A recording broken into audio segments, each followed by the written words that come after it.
La nuit tombait sur Paris, enveloppant les tours majestueuses de Notre-Dame d'un voile de mystère. Les derniers rayons du soleil couchant caressaient les gargouilles de pierre, leur donnant une apparence presque vivante. Dans les ruelles étroites qui serpentaient autour de la cathédrale, les lanternes s'allumaient une à une, projetant des ombres dansantes sur les pavés usés. C'est dans ce décor à la fois enchanteur et inquiétant qu'Élise Dubois, une jeune femme aux longs cheveux auburn et aux yeux verts perçants, se faufilait entre les passants. Vêtue d'une cape sombre qui dissimulait sa silhouette élancée, elle avançait d'un pas déterminé, son cœur battant la chamade à l'idée de ce qui l'attendait. Élise était une alchimiste, héritière d'une tradition ancestrale qui mêlait science et magie. Depuis son plus jeune âge, elle avait été fascinée par les secrets de la transmutation et les mystères de l'univers. Ce soir-là, elle se rendait à une réunion qui pourrait bien changer le cours de sa vie. Arrivée devant une porte en bois usé, dissimulée dans l'ombre d'une ruelle, Élise jeta un coup d'œil furtif autour d'elle avant de frapper 3 coups distincts. Un instant plus tard, un Judas s'ouvrit, révélant une paire d'yeux scrutateurs. « Le mot de passe » demanda une voix rauque. « Lapis philosophorum » murmura Élise, sentant un frisson d'excitation parcourir son échine. La porte s'ouvrit en grinçant, révélant un vieil homme aux cheveux gris et au regard perçant. « Entrez, mademoiselle Dubois » chuchota-t-il. « Nous vous attendions. » Élise pénétra dans un atelier souterrain, un véritable antre d'alchimistes. L'air était chargé d'effluves d'herbes séchées et de métaux en fusion. Des étagères croulaient sous le poids de grimoires anciens et de fioles au contenu mystérieux. Au centre de la pièce, une grande table en chêne massif était entourée de figures encapuchonnées. « Approchez, Élise » dit une voix grave et autoritaire. L'homme qui avait parlé retira sa capuche, révélant un visage marqué par les années mais illuminé par des yeux d'une intelligence rare. C'était le maître alchimiste François Lavoisier, une légende vivante dans le monde secret de l'alchimie. Élise s'avança, le cœur battant. Elle reconnut 2 autres figures autour de la table, le mystérieux comte de Saint-Germain, dont on disait qu'il avait traversé les âges, et le jeune et ambitieux Nicolas Flamel, un prodige de l'alchimie dont la réputation grandissante faisait déjà des envieux. « Mes chers confrères » commença Lavoisier, sa voix résonnant dans la pièce, « nous sommes réunis ce soir pour une quête qui a hanté les esprits les plus brillants depuis des siècles, la recherche de l'élixir de vie. » Un murmure d'excitation parcourut l'assemblée. Élise sentit son cœur s'emballer. C'était pour cela qu'elle avait consacré sa vie à l'alchimie, pour percer les secrets de l'immortalité et repousser les limites de la connaissance humaine. Le comte de Saint-Germain prit la parole, sa voix douce mais empreinte d'une autorité indéniable. « J'ai voyagé à travers les âges et les continents, dit-il, ses yeux brillant d'une lueur étrange. Je peux vous assurer que nous sommes plus proches que jamais du but. » Nicolas Flamel, impatient, se pencha en avant. « Mais par où commencer » demanda-t-il, son visage juvénile animé par la curiosité. « Les textes anciens sont si cryptiques, et les tentatives précédentes se sont toutes soldées par des échecs. » Lavoisier sourit mystérieusement. « J'ai fait une découverte, annonça-t-il, captivant immédiatement l'attention de tous. Dans les catacombes de Paris, j'ai trouvé une inscription qui pourrait bien être la clé de notre quête. » Il déroula un parchemin sur la table, révélant des symboles complexes et des formules alchimiques. Élise se pencha pour mieux voir, fascinée par la complexité des équations. Ces symboles, expliqua Lavoisier, semblent indiquer l'existence d'un appareil alchimique ancien, capable de catalyser la transformation de la matière à un niveau jamais atteint auparavant. « Et vous pensez que cet appareil pourrait nous permettre de créer l'élixir de vie » demanda Élise, incapable de contenir son excitation. Lavoisier hocha la tête. « C'est une possibilité. Mais pour le savoir, nous devrons explorer les catacombes et récupérer cet artefact. » Le comte de Saint-Germain se leva, une lueur d'anticipation dans les yeux. « Une expédition dans les entrailles de Paris » dit-il avec un sourire énigmatique. « Voilà qui promet d'être intéressant. » Nicolas Flamel bondit sur ses pieds. « Quand partons-nous » demanda-t-il avec enthousiasme. « Demain soir » répondit Lavoisier. « Nous nous retrouverons ici à minuit. Préparez-vous bien, mes amis. Ce voyage ne sera pas sans danger. » Alors que la réunion touchait à sa fin, Élise sentit une excitation mêlée d'appréhension l'envahir. Elle avait toujours rêvé de participer à une quête aussi importante, mais elle ne pouvait s'empêcher de se demander quels périls les attendaient dans les profondeurs de Paris. En sortant de l'atelier, elle fut surprise de voir Nicolas Flamel l'attendre. « Élise, dit-il avec un sourire chaleureux, que dirais-tu d'aller boire un verre ? Nous pourrions discuter de la mission à venir. » Élise hésita un instant, puis acquiesça. Après tout, Ils allaient bientôt risquer leur vie ensemble, mieux valait apprendre à se connaître. Ils se dirigèrent vers une taverne proche, s'installant à une table discrète dans un coin. La lueur des chandelles dansait sur leurs visages tandis qu'ils parlaient à voix basse de leurs espoirs et de leurs craintes concernant l'expédition à venir. « As-tu déjà exploré les catacombes » demanda Nicolas, ses yeux brillants de curiosité. Élise secoua la tête. « Jamais. J'ai entendu tant d'histoires à leur sujet. Certains disent qu'elles sont hantées par les âmes des morts. » Nicolas rit doucement. « Je suis sûr que ce ne sont que des légendes. Nous sommes des alchimistes, après tout.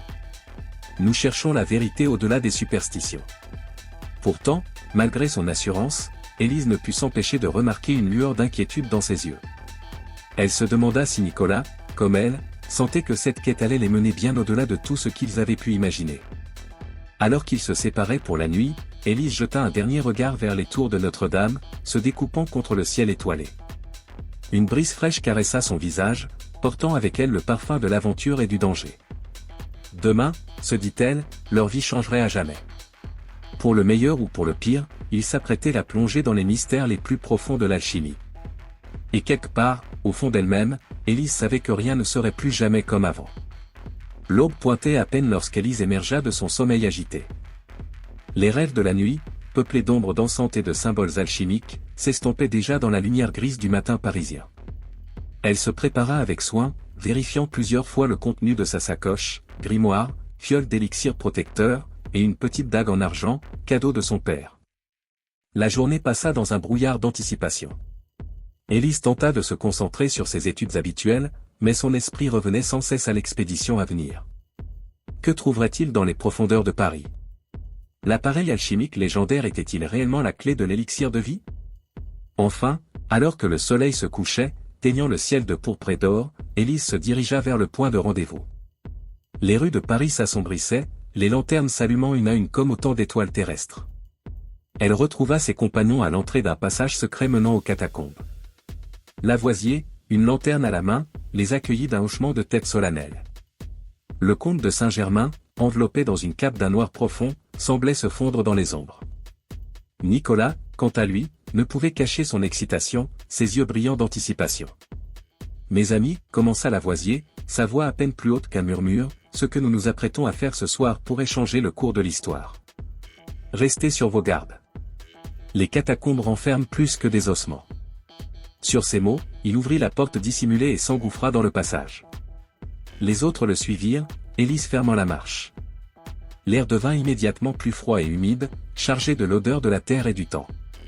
Ils descendirent pendant ce qui sembla être une éternité, les marches glissantes sous leurs pieds. Le seul bruit était celui de leur respiration et le crépitement occasionnel de la flamme dans la lanterne de Lavoisier. Enfin, ils débouchèrent dans un vaste réseau de tunnels. Les murs étaient tapissés d'os et de crânes, arrangés en motifs macabres. Élise frissonna, sentant le poids des siècles et des millions de vies passées peser sur ses épaules. « Par ici » indiqua Lavoisier, se dirigeant vers un passage étroit sur leur gauche. « L'inscription que j'ai trouvée se trouve dans une chambre non loin d'ici. » Ils avançaient en silence, leurs ombres dansant sur les parois osseuses.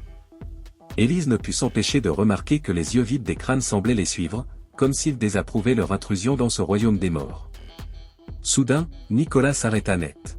« Regardez » s'exclama-t-il, pointant une inscription gravée dans la pierre.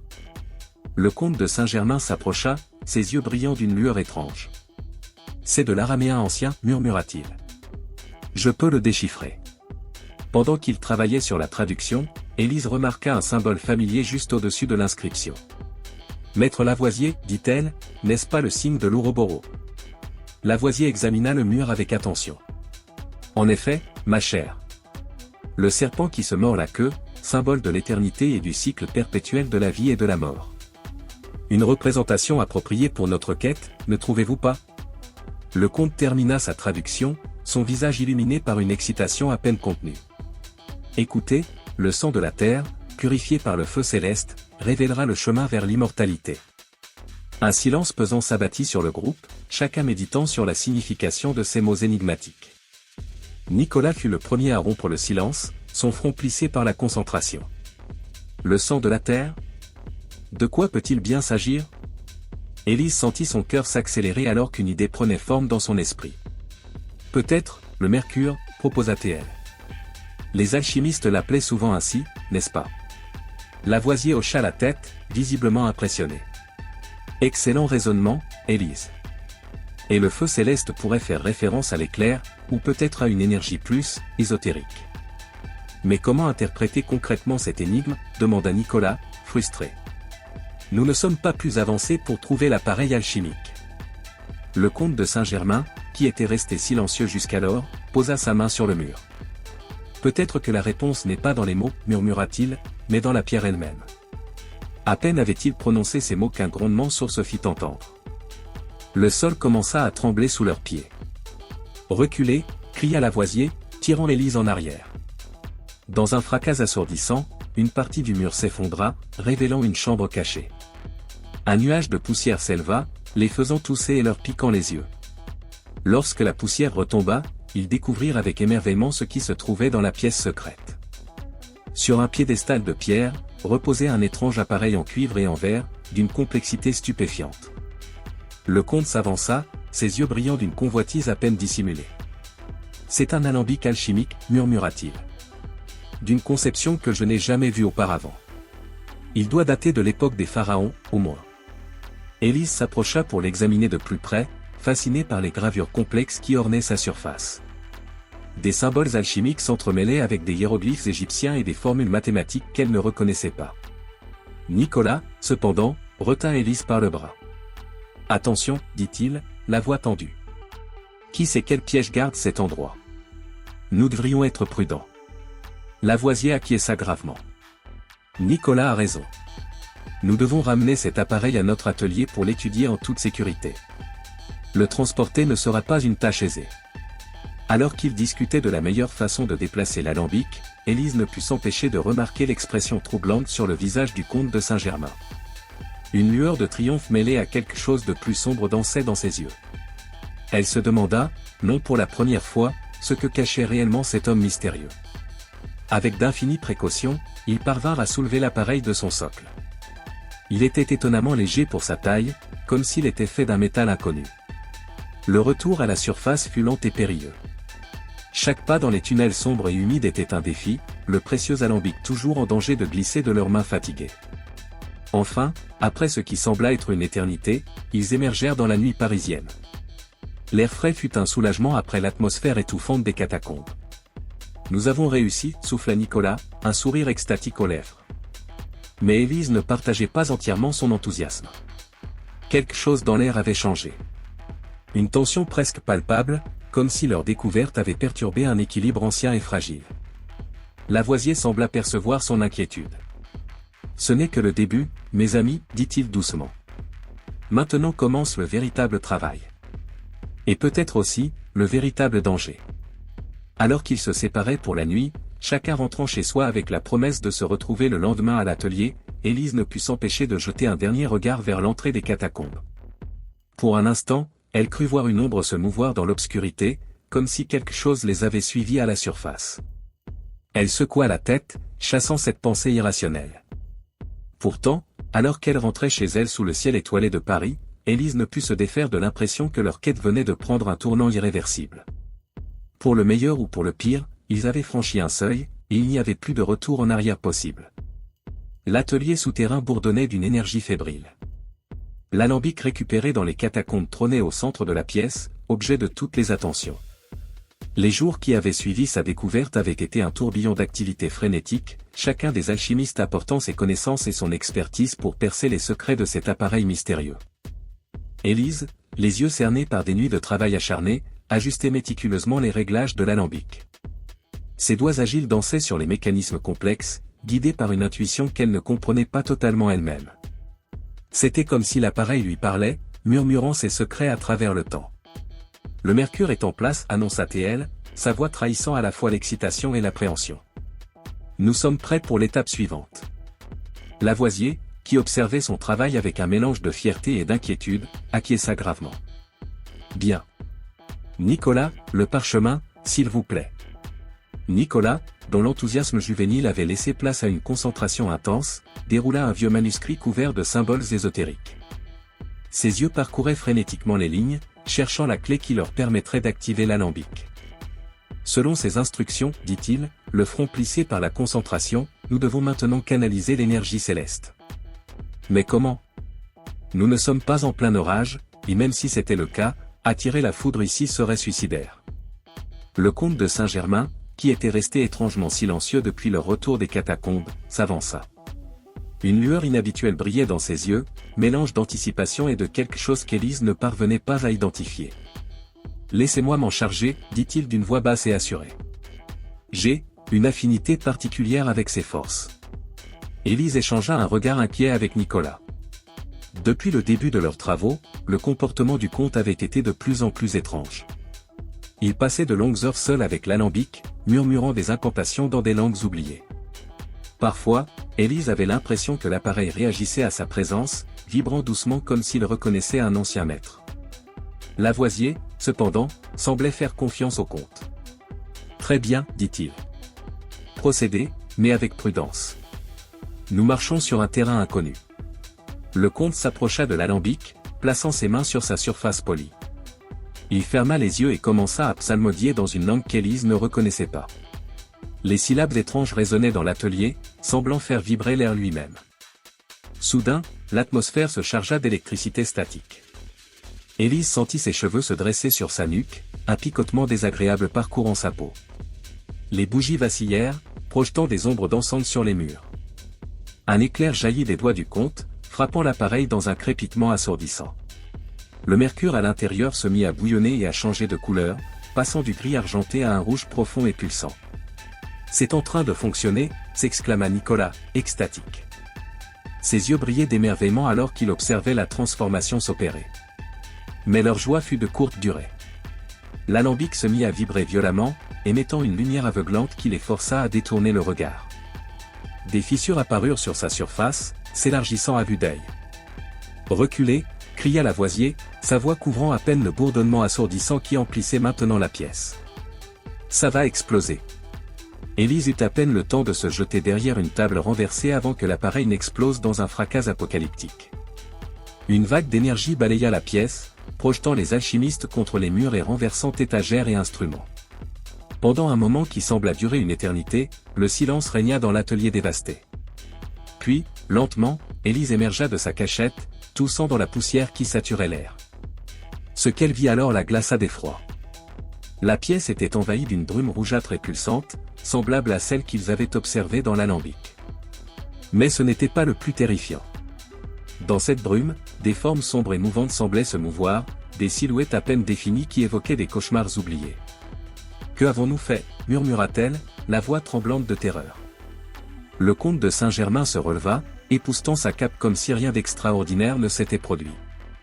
Un sourire inquiétant flottait sur ses lèvres, mélange de triomphe et de quelque chose de plus sombre. « Nous avons ouvert une porte, ma chère, dit-il d'une voix presque joyeuse. Une porte entre les mondes. » Nicolas, qui avait rampé hors des débris, regardait autour de lui avec une expression de panique pure. « Ce n'était pas censé se passer comme ça, s'écria-t-il. Nous cherchions l'élixir de vie, pas ça. » Lavoisier, le visage couvert de suie mais le regard toujours vif, se redressa péniblement. « Il semble que notre quête ait réveillé des forces que nous ne comprenons pas, dit-il gravement.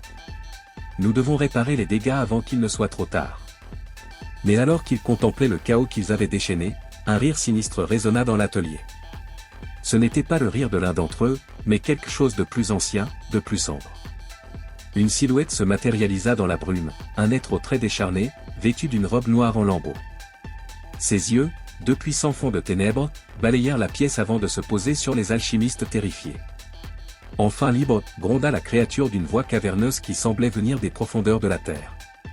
Après des siècles d'emprisonnement, les âmes damnées de Paris vont pouvoir se venger des vivants.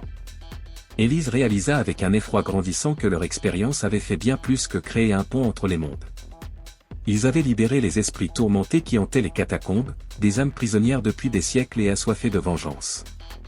Le comte de Saint-Germain s'avança, semblant étrangement à l'aise face à cette manifestation surnaturelle.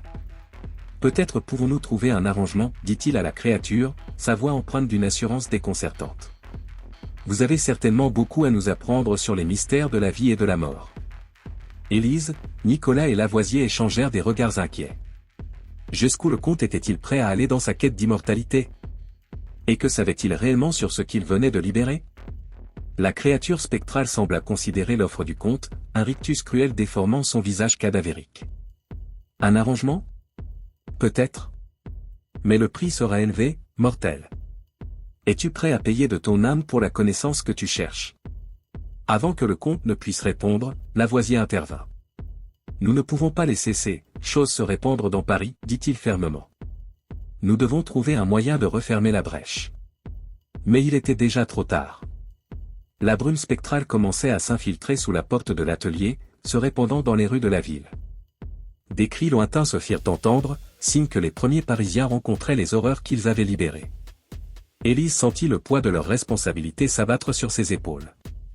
Leur quête d'immortalité avait peut-être condamné des milliers d'innocents. Elle échangea un regard avec Nicolas, voyant sa propre terreur et sa détermination reflétées dans ses yeux. « Que pouvons-nous faire » demanda-t-elle, sa voix à peine plus haute qu'un murmure. Lavoisier, malgré la gravité de la situation, semblait avoir retrouvé une partie de son calme. « Nous devons agir vite, dit-il. Rassembler tout ce que nous savons sur l'alambic et les rituels anciens. Nous allons devoir improviser un moyen de refermer cette brèche avant que tout Paris ne soit englouti. » Alors qu'il se mettait frénétiquement au travail, Élise ne put s'empêcher de jeter un regard vers le comte de Saint-Germain. Il se tenait à l'écart, un sourire énigmatique aux lèvres, observant le chaos se déployer comme s'il assistait à un spectacle particulièrement divertissant. Elle comprit alors que leur véritable défi ne faisait que commencer. Non seulement ils devraient affronter les forces surnaturelles qu'ils avaient libérées, mais aussi percer à jour les véritables intentions du comte. L'élixir de vie devrait attendre, ils devaient d'abord sauver Paris de la menace qu'ils avaient involontairement déchaînée. La nuit s'annonçait longue et périlleuse, et l'aube, si elle venait, risquait d'éclairer un monde changé à jamais. Paris s'éveillait dans un brouillard surnaturel, les premiers rayons de l'aube peinant à percer la brume spectrale qui s'était répandue dans les rues. Des cris d'effroi résonnaient déjà, mêlés aux sons habituels de la ville qui s'éveille. Les Parisiens, inconscients du danger qui les guettait, commençaient à sortir de chez eux pour vaquer à leurs occupations quotidiennes. Élise et Nicolas couraient à travers les ruelles pavées, tentant désespérément de contenir la catastrophe qu'ils avaient provoquée. Leur souffle haletant formait de petits nuages dans l'air frais du matin, leurs pas résonnant sur les pierres usées. « Par ici » cria Élise, entraînant Nicolas dans une impasse étroite. Ils se cachèrent derrière des tonneaux empilés, observant avec horreur un groupe de fantômes traverser la rue principale. Les spectres, vêtus de haillons d'une autre époque, flottaient à quelques centimètres du sol, laissant derrière eux une traînée de brume glaciale. « Comment allons-nous arrêter ça » murmura Nicolas, le visage pâle de terreur et d'épuisement. Ses yeux, habituellement pétillants d'enthousiasme, étaient maintenant hantés par la culpabilité et la peur.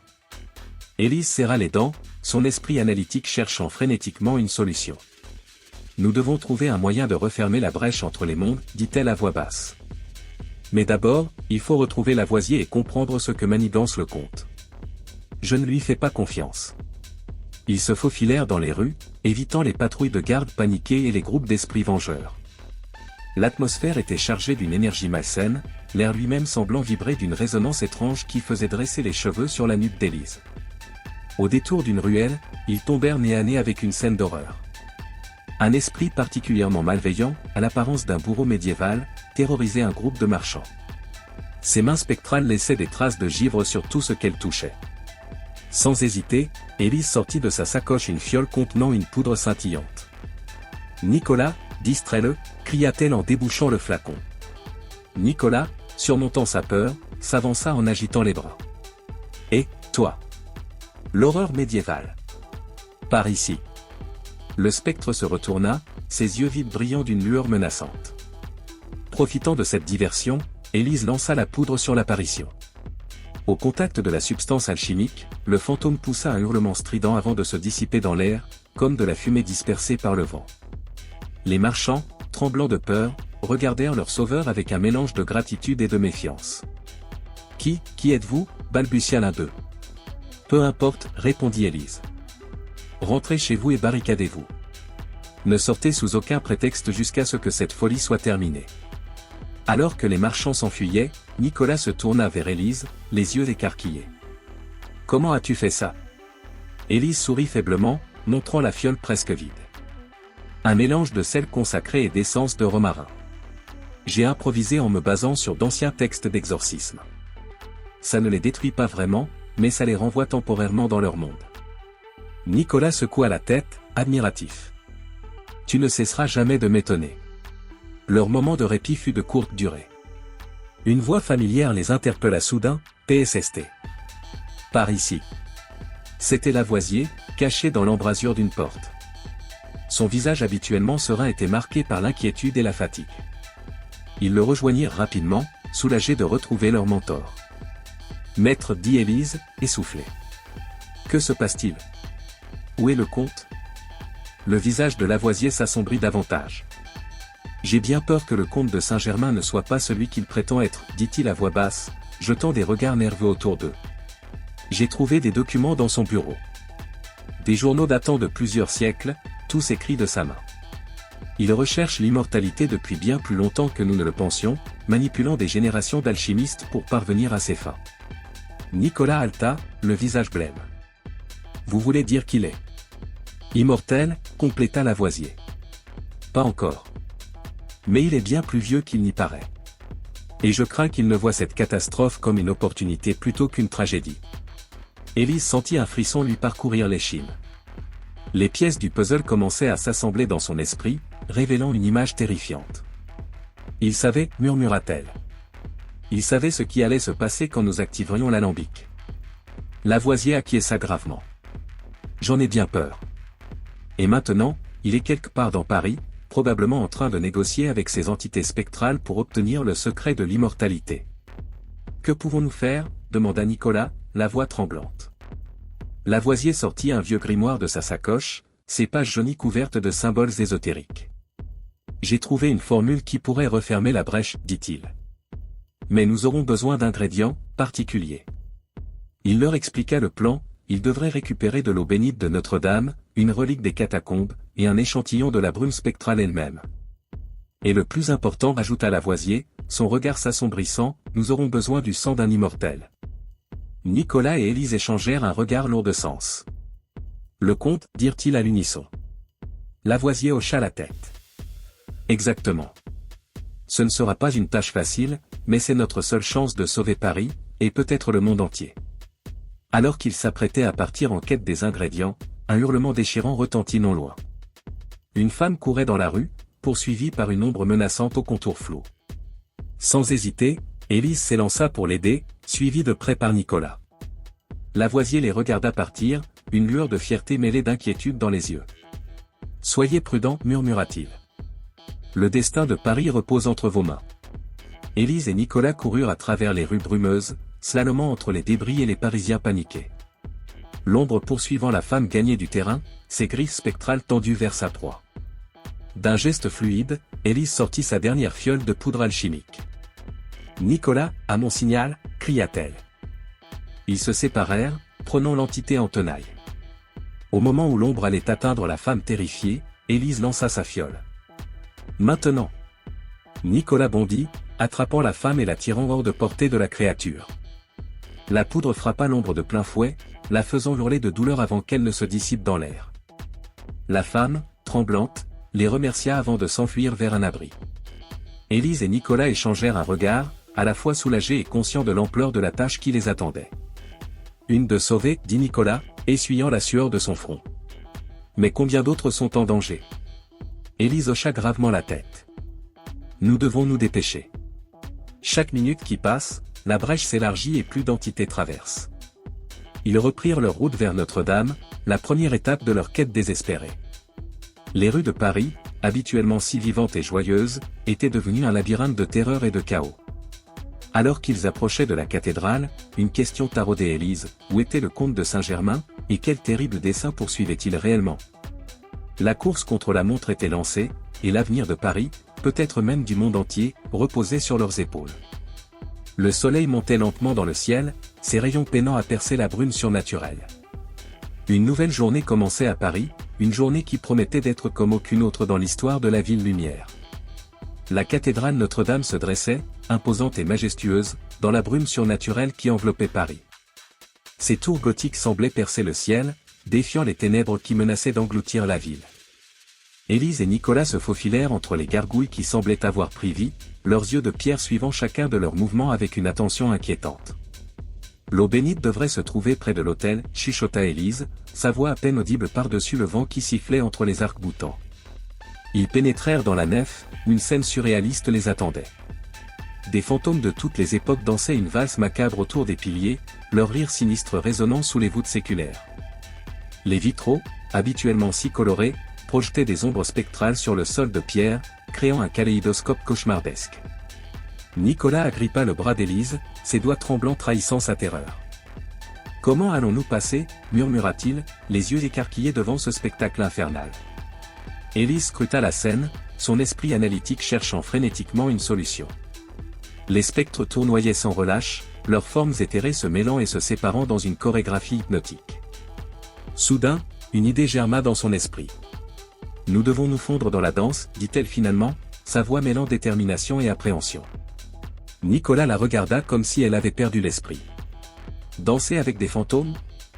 C'est de la folie. »« As-tu une meilleure idée » rétorqua Élise, tout en observant attentivement le rythme de la danse macabre.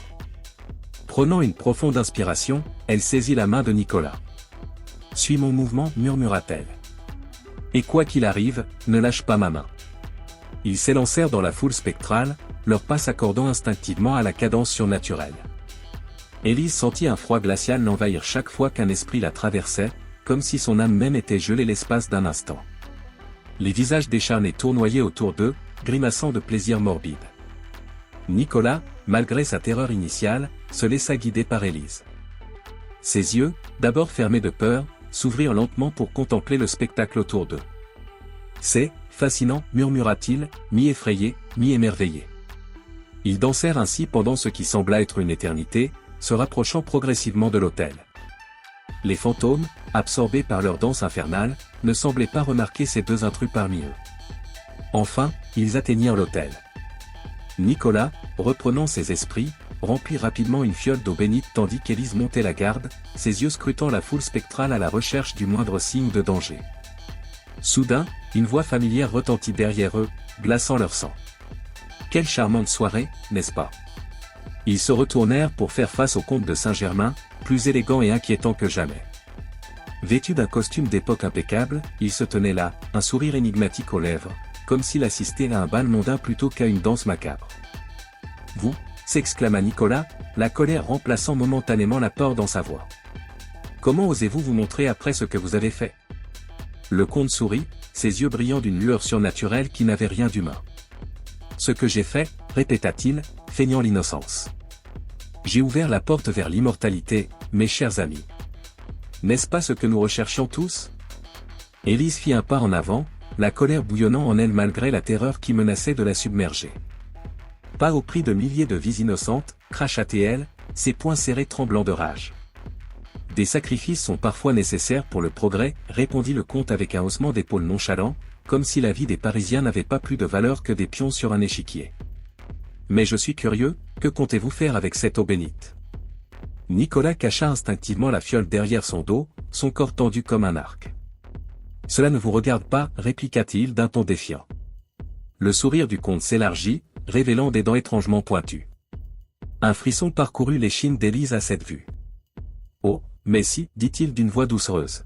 « Vous voir vous débattre pour réparer les dégâts, divertissant. Mais ne vous faites pas d'illusions. Ce monde et l'autre sont désormais liés, et bientôt, je maîtriserai les secrets de la vie et de la mort elle-même. » Élise sentit un frisson lui parcourir l'échine, la terreur et le dégoût se mêlant dans son esprit. « Vous êtes fou, » murmura-t-elle, incapable de comprendre comment leur quête noble avait pu dégénérer à ce point. « La folie et le génie sont souvent confondus, ma chère, » répliqua le comte, ses yeux brillant d'une lueur malsaine. Il fit un geste de la main, et soudain, les fantômes cessèrent leur danse, tournant leur regard vide vers Élise et Nicolas. « Je vous laisse à vos distractions, » dit le comte en s'éloignant. « Nous nous reverrons bientôt, j'en suis certain. Peut-être serez-vous plus coopératif la prochaine fois. » Alors que le comte disparaissait dans les ombres, les spectres se mirent à avancer vers eux, leurs mains squelettiques tendues comme pour saisir leurs âmes. « Nicolas, » dit Élise, la voix tremblante mais déterminée, « cours. » Ils s'élancèrent vers la sortie, slalomant entre les bancs d'église et les esprits vengeurs. Les cris et les lamentations des âmes tourmentées emplissaient l'air, créant une cacophonie infernale qui semblait vouloir les rendre fous. Élise sentit des doigts glacés frôler sa nuque, manquant de peu de la saisir. Elle accéléra, tirant Nicolas derrière elle. Ils franchirent les portes de la cathédrale dans un dernier effort désespéré, dévalant les marches avant de s'effondrer sur le parvis, haletant et terrifiés. Enfin en sécurité relative, ils reprirent leur souffle, le cœur battant à tout rompre. La brume spectrale semblait moins dense ici, comme si la sainteté de Notre-Dame créait une barrière invisible. « Nous avons l'eau bénite, dit Nicolas entre deux respirations, serrant la fiole contre sa poitrine comme le plus précieux des trésors. Élise acquiesça, son esprit déjà tourné vers la prochaine étape de leur quête désespérée. Maintenant, direction les catacombes, dit-elle, son regard se portant vers l'horizon où les premières lueurs de l'aube commençaient à percer. Nous devons récupérer la relique. Ils se relevèrent péniblement, leur corps endolori protestant contre ce nouvel effort. Mais ils n'avaient pas le choix. Le temps pressait, et chaque seconde qui passait voyait Paris sombrer un peu plus dans le chaos surnaturel. Alors qu'ils reprenaient leur route, se dirigeant vers les entrailles de la ville, une chose était claire, le comte de Saint-Germain était un adversaire bien plus dangereux qu'il ne l'avait imaginé. Pour sauver Paris et peut-être le monde entier, ils devraient non seulement affronter les horreurs surnaturelles, mais aussi leurs propres peurs et doutes. La nuit était encore jeune, et les secrets les plus sombres de la ville lumière n'attendaient que d'être révélés dans les profondeurs des catacombes. Élise et Nicolas échangèrent un regard lourd de sens. Quelles que soient les épreuves à venir, ils les affronteraient ensemble, forts de la confiance qu'ils avaient l'un en l'autre et de leur détermination à réparer les torts qu'ils avaient involontairement causés. Le soleil se levait lentement sur Paris, ses rayons luttant pour percer la brume surnaturelle. Une nouvelle journée commençait, une journée qui promettait d'être décisive pour le destin de la ville et de ses habitants. Et au cœur de ce chaos, deux jeunes alchimistes portaient sur leurs épaules le poids d'une responsabilité écrasante, conscients que leurs actions dans les heures à venir façonneraient l'avenir de leur monde. L'obscurité des catacombes semblait plus oppressante que jamais, comme si les ténèbres elles-mêmes s'étaient épaissies, nourries par les forces surnaturelles qui avaient envahi Paris. Élise et Nicolas avançaient prudemment, leurs lanternes projetant des ombres dansantes sur les murs d'ossements qui les entouraient. L'air était lourd, chargé de l'odeur de la mort et d'une énergie palpable qui faisait dresser les cheveux sur leur nuque. La relique devrait se trouver dans la chapelle souterraine, murmura Élise, consultant la carte griffonnée par Lavoisier. Ses doigts tremblaient légèrement, trahissant la tension qui l'habitait malgré son air déterminé. Soudain, un gémissement lugubre résonna dans le tunnel, faisant écho contre les parois osseuses. Nicolas sursauta violemment, manquant de faire tomber sa lanterne. Le verre tinta dangereusement, menaçant de se briser et de les plonger dans l'obscurité totale. Qu'est-ce que c'était, chuchota-t-il, la voix tremblante, ses yeux écarquillés scrutant frénétiquement les ténèbres environnantes. Élise posa une main rassurante sur son bras, tout en scrutant elle aussi l'obscurité. Je ne sais pas, admit-elle à voix basse, mais restons sur nos gardes. Ces tunnels ont toujours abrité des secrets, et maintenant plus que jamais. Ils continuèrent leur progression, chaque pas les enfonçant plus profondément dans le labyrinthe souterrain. Les crânes empilés le long des murs semblaient les suivre du regard, leurs orbites vides luisant d'une lueur spectrale qui n'avait rien de naturel. Élise ne put s'empêcher de frissonner, se demandant si ces âmes anciennes s'étaient elles aussi éveillées, témoins silencieux de leur quête désespérée. Le silence était presque assourdissant, rompu seulement par le bruit de leurs pas et le crépitement occasionnel de leurs lanternes. Chaque son semblait amplifié, résonnant dans les tunnels comme un avertissement. Soudain, le sol se déroba sous leurs pieds. Un cri de surprise leur échappa alors qu'ils glissaient le long d'un tunnel en pente, incapables de freiner leur chute. Ils atterrirent brutalement dans une vaste chambre circulaire, leurs lanternes s'éteignant dans la chute et les plongeant dans une obscurité totale. Nicolas, appela Élise, se relevant péniblement, chaque muscle de son corps protestant contre le choc. « Tu vas bien ?» Pas de réponse. La panique commença à monter en elle, son cœur battant si fort qu'elle pouvait l'entendre résonner dans le silence oppressant. « Nicolas » appela-t-elle à nouveau, sa voix trahissant son inquiétude grandissante. Ses mains tremblantes cherchèrent frénétiquement sa lanterne. Après ce qui sembla une éternité, elle parvint à la rallumer, le faible halo de lumière perçant les ténèbres comme une lueur d'espoir. Elle balaya la pièce du faisceau, cherchant désespérément son compagnon. Son cœur manqua un battement lorsqu'elle aperçut enfin Nicolas, immobile, face à un mur couvert de miroirs anciens. Ces miroirs n'avaient rien à faire ici, dans les profondeurs des catacombes, leur présence aussi incongrue qu'inquiétante. Nicolas. Elle s'approcha prudemment, une appréhension inexplicable ralentissant ses pas. Il se tourna lentement vers elle, le visage blême, ses yeux écarquillés fixés sur quelque chose qu'elle ne pouvait voir. Élise. Murmura-t-il, sa voix à peine audible, les miroirs, ils montrent. Elle suivit son regard, et ce qu'elle vit la glaça d'effroi. Dans les miroirs, ce n'étaient pas leurs reflets qu'ils voyaient, mais des versions cauchemardesques d'eux-mêmes. L'Élise du miroir avait des yeux noirs comme du charbon, un rictus cruel déformant ses traits autrefois doux. Ses mains étaient tachées de sang, comme si elle venait de commettre un acte indicible. Le Nicolas reflété était émacié, ses traits creusés par une faim dévorante, ses doigts terminés par des griffes acérées qui semblaient capables de déchirer la chair avec une facilité terrifiante. « Ce ne sont pas nous, murmura Élise, luttant contre la terreur qui menaçait de la submerger. Sa voix tremblait malgré ses efforts pour rester calme. « C'est une illusion, une épreuve. Nous ne devons pas nous laisser abuser. » Mais Nicolas semblait hypnotisé par ces reflets cauchemardesques, incapable de détourner le regard. « Mais si c'était notre véritable nature, demanda-t-il, sa voix empreinte d'une horreur mêlée de fascination. Et si la quête de l'immortalité nous corrompait, comme le conte? Peut-être est-ce là notre destin. Élise sentit la peur s'insinuer dans son esprit, les paroles de Nicolas faisant écho à ses propres doutes. Et si leur noble quête n'était qu'un chemin vers la corruption de leur âme? Avait-il déjà franchi une ligne invisible, se transformant peu à peu en monstre sans même s'en rendre compte? Mais au plus profond d'elle-même, une voix s'éleva, celle de la raison et de l'espoir. Elle saisit la main de Nicolas, le forçant à la regarder, à détourner les yeux de ses reflets trompeurs.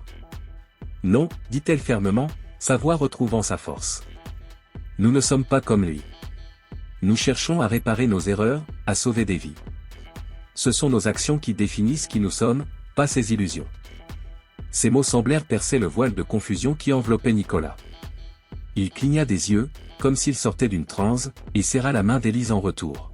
« Tu as raison, murmura-t-il, la gratitude se lisant dans son regard. Nous sommes plus forts que ça. » Alors qu'il se tenait là, puisant de la force dans la présence de l'autre, une lueur dorée apparut au centre de la pièce, attirant leur attention. Là, sur un piédestal de pierre qui semblait avoir surgi du sol, reposait un ancien calice en or, orné de symboles alchimiques complexes. « C'est ça !» s'exclama Élise, un mélange d'excitation et de soulagement dans la voix. « La relique. Nous l'avons trouvée. » Mais lorsqu'ils s'en approchèrent, les reflets cauchemardesques dans les miroirs prirent soudainement vie. Les versions déformées d'Élise et Nicolas émergèrent des surfaces réfléchissantes, leurs mouvements saccadés et inhumains, leurs yeux brillants d'une lueur malveillante. « Vous ne pouvez pas nous échapper » grondèrent les créatures de leur voix désincarnée qui semblaient venir des profondeurs de la terre. « Nous sommes vos peurs, vos doutes, vos désirs les plus sombres. Vous ne pouvez nier votre vraie nature. » Élise et Nicolas se retrouvèrent dos à dos, encerclés par leur double maléfique qui se rapprochait inexorablement, leurs griffes tendues vers eux. « Nicolas, dit Élise, la voix tremblante mais déterminée, quoi qu'il arrive, souviens-toi de qui nous sommes vraiment. Nos actions définissent notre nature, pas nos peurs. Nous sommes venus ici pour sauver Paris, pour réparer nos erreurs. C'est ça, notre vraie nature. » Nicolas hocha la tête, puisant du courage dans les paroles de son ami. « Ensemble, alors ?» demanda-t-il, un léger sourire se dessinant sur ses lèvres malgré la situation désespérée. « Ensemble » confirma Élise, sentant une détermination nouvelle l'envahir. D'un même mouvement, ils s'élancèrent vers le calice. Les créatures tentèrent de les arrêter, leurs griffes lacérant l'air à quelques centimètres de leur peau. Élise sentit une douleur fulgurante lui traverser le bras alors qu'une des griffes l'effleurait, mais elle ne ralentit pas. Au moment où leurs mains se refermèrent sur la relique, une onde de choc balaya la pièce. Les miroirs explosèrent en mille éclats, et les créatures se dissipèrent en hurlant, comme de la fumée dispersée par un vent violent. Le silence retomba dans la chambre, seulement rompu par leur respiration haletante. Élise et Nicolas, tremblants et couverts de sueur, se regardèrent, à peine conscients qu'ils tenaient toujours le calice entre eux. « Nous l'avons fait » souffla Nicolas, un sourire incrédule aux lèvres. Élise acquiesça, sentant un mélange de soulagement et de fierté l'envahir. « Oui, mais ce n'est pas fini, dit-elle, reprenant ses esprits. Il nous reste encore un ingrédient à trouver, et un compte à arrêter. » Alors qu'ils quittaient la chambre des miroirs, la relique serrée contre eux comme un trésor inestimable, une certitude s'était ancrée dans leur cœur. Quelles que soient les épreuves à venir, ils les affronteraient ensemble, forts de la confiance qu'ils avaient l'un en l'autre et en leur propre valeur. Le chemin de retour à travers les catacombes semblait moins menaçant, comme si leur victoire sur leur démon intérieur avait dissipé une partie des ténèbres. Pourtant, ils savaient que le plus dur restait à venir. À la surface, Paris les attendait, toujours plongé dans le chaos surnaturel. Et quelque part dans la ville, le comte de Saint-Germain poursuivait son plan machiavélique, ignorant que deux jeunes alchimistes, armés d'une détermination renouvelée et d'une relique ancienne, s'apprêtaient à contrecarrer ses projets. Le temps pressait, et l'ultime confrontation approchait à grands pas. Mais pour la première fois depuis le début de cette folle aventure, Élise et Nicolas se sentaient prêts à affronter leur destin, quelles qu'en soient les conséquences. L'aube se levait sur une Paris méconnaissable. Des nuées spectrales tourbillonnaient entre les bâtiments, leurs formes éthérées se mêlant à la brume matinale. Les cris des vivants se mêlaient aux lamentations des morts, créant une cacophonie surréaliste qui résonnait dans les rues désertes. Au loin, les cloches de Notre-Dame sonnaient, leur tintement habituellement rassurant prenant des accents funèbres dans cette atmosphère apocalyptique. Élise, Nicolas et Lavoisier se tenaient au sommet de la tour Eiffel, contemplant le paysage cauchemardesque qui s'étendait sous leurs yeux. Le vent froid fouettait leurs visages, portant avec lui l'odeur âcre de la peur et du désespoir qui régnait dans la ville. « Voici le dernier ingrédient, dit Lavoisier, brandissant une fiole remplie de brume rougeoyante qui pulsait comme si elle était vivante. Sa voix, habituellement si assurée, trahissait une fatigue et une inquiétude profonde. Maintenant, il ne nous manque plus que... Le sang d'un immortel, compléta Élise, le regard sombre. Ses yeux se portèrent instinctivement vers l'horizon, comme si elle pouvait y discerner la silhouette du comte de Saint-Germain. Nicolas serra les poings, la détermination se lisant sur son visage malgré les cernes qui témoignaient de leur nuit blanche. Le comte. Mais comment le trouver? Paris est immense, et dans ce chaos. Comme en réponse à sa question, un rire sinistre résonna autour d'eux, semblant venir de partout et de nulle part à la fois. L'air se chargea d'électricité statique, faisant se dresser les cheveux sur leur nuque. Dans un tourbillon de brume noire, le comte de Saint-Germain apparut, flottant dans les airs à quelques mètres de la plateforme où il se tenait. Il était entouré d'une aura de puissance malsaine, ses yeux brillants d'une lueur surnaturelle qui n'avait plus rien d'humain. « Me cherchiez-vous, mes chers amis ?» demanda-t-il d'une voix mielleuse qui contrastait avec la cruauté de son sourire. « J'avoue être impressionné par votre ténacité. Mais votre quête s'arrête ici. » Élise fit un pas en avant, défiant le comte du regard malgré la terreur qui lui nouait l'estomac. « Pourquoi faites-vous cela ?» cria-t-elle pour couvrir le hurlement du vent. « Vous prétendez chercher l'immortalité, mais vous ne faites que semer la destruction. » Le visage du comte s'assombrit, perdant pour un instant son masque de politesse affecté. « Vous ne comprenez pas, gronda-t-il, sa voix prenant des accents inhumains. J'ai vécu des siècles, vu des empires s'élever et tomber. L'humanité ne mérite pas l'immortalité. Ce chaos, cette fusion des mondes, c'est le renouveau dont ce monde a besoin. » Vous êtes fou, cracha Nicolas, la colère prenant le pas sur sa peur. Le comte éclata de rire, un son qui n'avait rien de joyeux et qui fit frissonner les trois alchimistes jusqu'à la moelle. La folie est relative, mon garçon. L'histoire jugera qui de nous était vraiment fou. Son visage reprit soudain une expression plus composée, presque bienveillante. Mais assez parlé. Je suis venu vous faire une offre. Il tendit la main, révélant une fiole contenant un liquide doré scintillant. La substance semblait vivante, pulsant d'une énergie qui attirait irrésistiblement le regard. Voici l'élixir de vie, annonça-t-il avec une fierté non dissimulée, le fruit de siècles de recherche. Rejoignez-moi, et nous régnerons ensemble sur ce nouveau monde, pour l'éternité. Élise et Nicolas échangèrent un regard lourd de sens. La tentation était palpable, l'éclat doré de l'élixir promettant pouvoir et immortalité. Pendant un instant, Élise sentit sa résolution vaciller. N'était-ce pas là le but ultime de l'alchimie? La possibilité de transcender les limites de la mortalité, d'acquérir une connaissance infinie. Lavoisier posa une main sur l'épaule de chacun de ses apprentis, les ramenant à la réalité. « N'oubliez pas qui vous êtes, murmura-t-il, sa voix à peine audible mais empreinte d'une sagesse millénaire. N'oubliez pas pourquoi nous avons commencé cette quête. » Ces mots agirent comme un baume sur l'esprit troublé d'Élise. Elle prit une profonde inspiration, laissant l'air froid de l'aube emplir ses poumons et éclaircir ses pensées. Puis elle fixa le comte droit dans les yeux, sa voix ne trahissant aucune hésitation lorsqu'elle parla. « Nous refusons.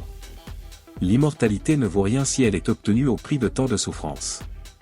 Nous sommes des alchimistes, pas des monstres. » Le visage du comte se tordit de rage, toute prétention de civilité disparaissant en un instant.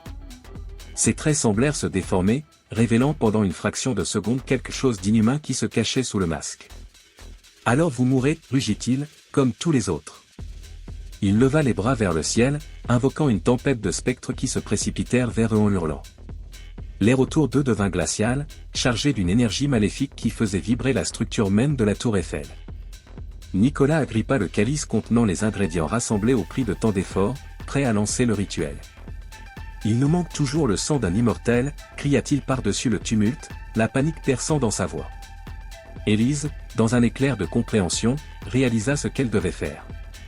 Sans hésiter, elle s'élança vers le comte, esquivant les attaques spectrales avec une agilité née du désespoir. « Élise, non » hurla Nicolas, tentant en vain de la retenir. Mais Élise était déjà hors de portée. D'un bond, elle atteignit le comte et arracha la fiole d'élixir de ses mains. Le comte, pris par surprise, tenta de la rattraper, ses doigts se transformant en griffes acérées qui lacérèrent l'air à quelques centimètres du visage d'Élise. « Non » hurla-t-il, la rage et la peur se mêlant dans sa voix. Mais Élise était plus rapide. D'un geste fluide, elle versa l'élixir dans le calice que tenait Nicolas. Une explosion de lumière jaillit, repoussant les spectres dans un hurlement de douleur collective. « Le rituel » cria Lavoisier, sa voix retrouvant toute sa force. Maintenant. Nicolas et Élise commencèrent à réciter l'incantation, leur voix s'élevant au-dessus du chaos. Les mots anciens résonnaient avec une puissance qui semblait venir du cœur même de la terre, chaque syllabe faisant vibrer l'air autour d'eux. Le comte, fou de rage, tenta de les arrêter. Il se jeta vers eux, ses mains devenues des serres monstrueuses tendues pour les déchirer. Mais une barrière invisible semblait le repousser, l'empêchant d'approcher à chaque fois qu'il essayait. La tour Eiffel elle-même se mit à vibrer, devenant le point focal d'une énergie colossale.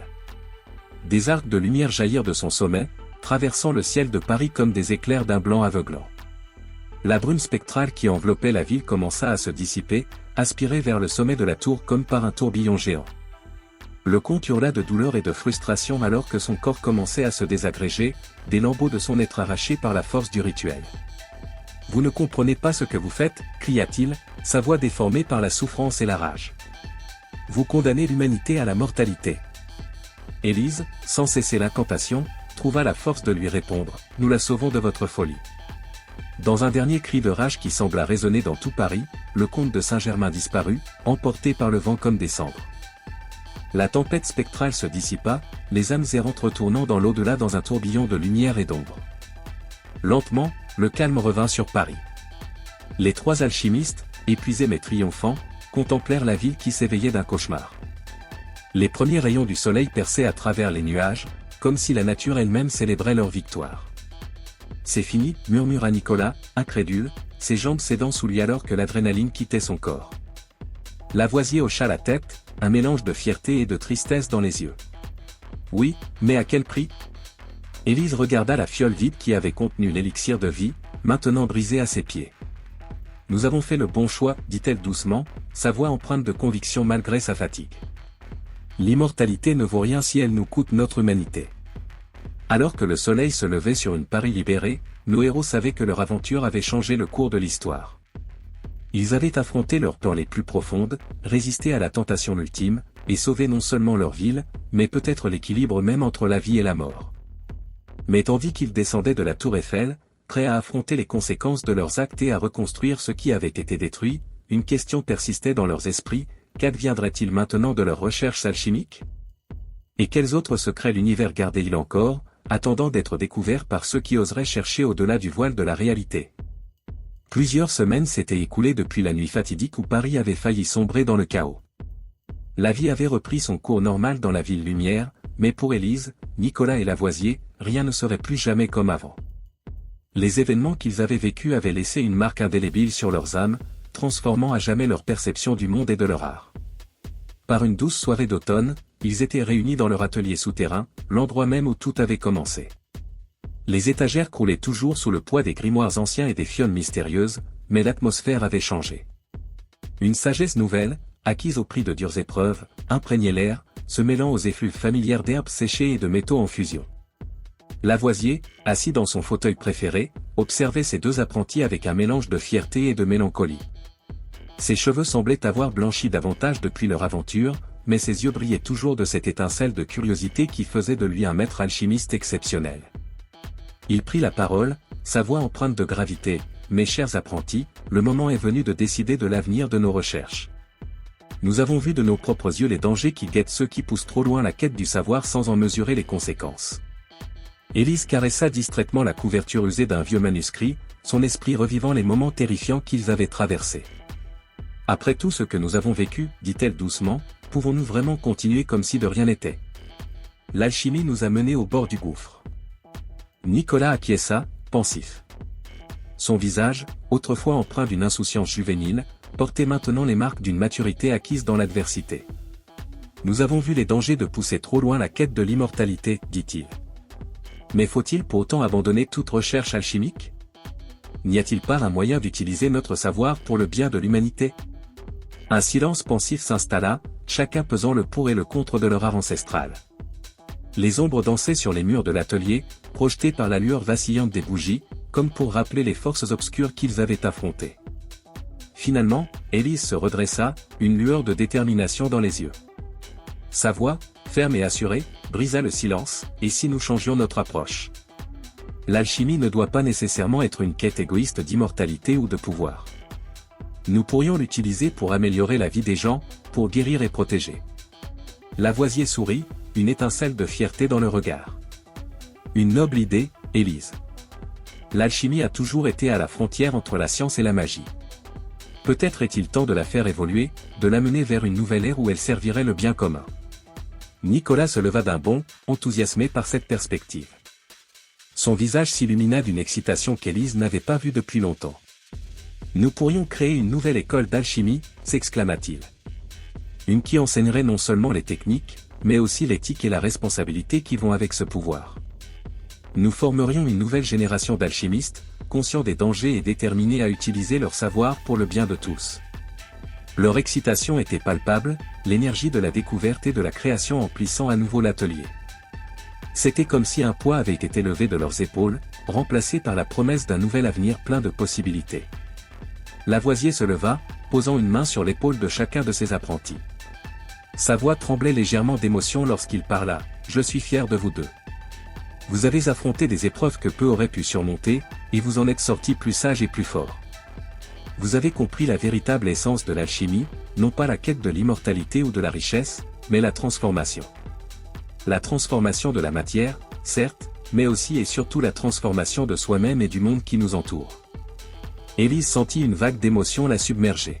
« Maître, commença-t-elle, sans votre guidance. » Il leva une main pour l'interrompre, un sourire bienveillant aux lèvres. « Le temps est venu pour moi de passer le flambeau. Cette nouvelle ère de l'alchimie sera la vôtre. Vous avez prouvé que vous étiez prêt à assumer cette responsabilité. » Nicolas et Élise échangèrent un regard, à la fois honorés et intimidés par la tâche qui les attendait. Le poids de cette responsabilité était immense, mais ils se sentaient prêts à le porter ensemble. « Mais avant que nous ne nous lancions dans cette nouvelle aventure, dit Lavoisier avec un sourire malicieux qui rappela à ses apprentis le vieil homme espiègle qu'il pouvait parfois être, il reste une dernière chose à faire. » Il se dirigea vers une armoire fermée à clé, celle-là même qui avait toujours été interdite d'accès aux apprentis. Avec des gestes empreints de solennité, il en sortit un petit coffret en bois sculpté.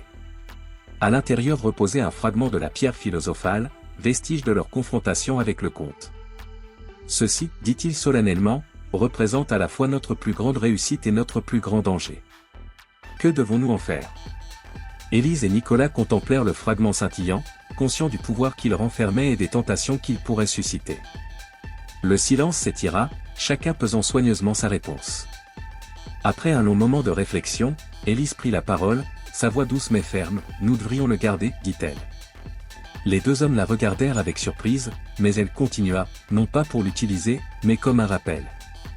Un rappel de ce que nous avons traversé, des dangers de l'Ubri, et de notre responsabilité envers le monde. Nicolas hocha la tête, approuvant.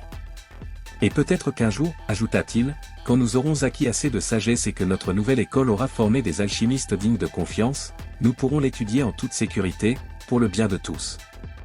Lavoisier sourit, visiblement satisfait de leur décision. Alors c'est décidé, dit-il en refermant doucement le coffret. Une nouvelle ère commence pour l'alchimie, et vous en serez les pionniers. Alors qu'ils quittaient l'atelier ce soir-là, montant les escaliers vers les rues de Paris baignées par la douce lumière du crépuscule, Élise, Nicolas et Lavoisier savaient qu'une page de leur vie se tournait. Les défis à venir seraient différents, peut-être moins spectaculaires, mais tout aussi importants. L'alchimie, cet art ancestral qui avait failli causer leur perte, deviendrait entre leurs mains un outil pour façonner un avenir meilleur. Ils avaient appris à leurs dépens que la connaissance sans sagesse pouvait être destructrice, mais ils étaient déterminés à utiliser leur savoir pour éclairer le monde plutôt que pour le plonger dans les ténèbres. Élise regarda la ville qui s'étendait devant eux, ses lumières s'allumant une à une comme autant d'étoiles terrestres. Elle pensa aux habitants de Paris, inconscients du danger qu'ils avaient couru et de la bataille qui s'était jouée pour leur salut. Un jour, peut-être, le monde serait prêt à connaître la vérité sur l'alchimie et ses possibilités. En attendant, il travaillerait dans l'ombre, gardien d'un savoir aussi ancien que puissant. Nicolas, comme s'il lisait dans ses pensées, prit sa main et la serra doucement. « Nous y arriverons, dit-il avec un sourire confiant. Ensemble. » Lavoisier les observa avec un mélange de fierté et de nostalgie, sachant que son rôle changeait mais heureux de voir ses apprentis prêts à prendre la relève. Tandis que le soleil se couchait sur la ville lumière, illuminant la tour Eiffel d'un éclat doré qui rappelait étrangement celui de la pierre philosophale, nos héros marchaient vers l'avenir. Ils étaient porteurs d'un héritage millénaire, gardiens de secrets qui changeraient le monde, mais aussi et surtout, ils étaient devenus les architectes d'une nouvelle vision de l'alchimie, une vision où la sagesse et l'éthique guideraient la quête de la connaissance. L'aventure qui s'achevait n'était que le prélude d'une histoire plus grande encore. Car dans les laboratoires secrets de Paris, dans les salles de classe d'une école pas comme les autres, une nouvelle génération d'alchimistes s'apprêtait à naître, porteuse d'espoir et de promesses pour l'avenir de l'humanité. Et si jamais les ombres du passé revenaient les hanter, si de nouvelles menaces émergeaient des profondeurs de l'inconnu, Élise, Nicolas et leurs futurs élèves seraient prêts à les affronter, forts de leur expérience et de leur unité. Car après tout, n'était-ce pas là la véritable essence de l'alchimie? Non pas la simple transformation du plomb en or, mais la capacité de l'être humain à se transcender, à apprendre de ses erreurs, et à forger un avenir meilleur à partir des épreuves du passé. Alors que la nuit tombait sur Paris, enveloppant la ville dans son manteau étoilé, l'aventure des alchimistes de Paris touchait à sa fin. Mais leur héritage, lui, ne faisait que commencer. Fin.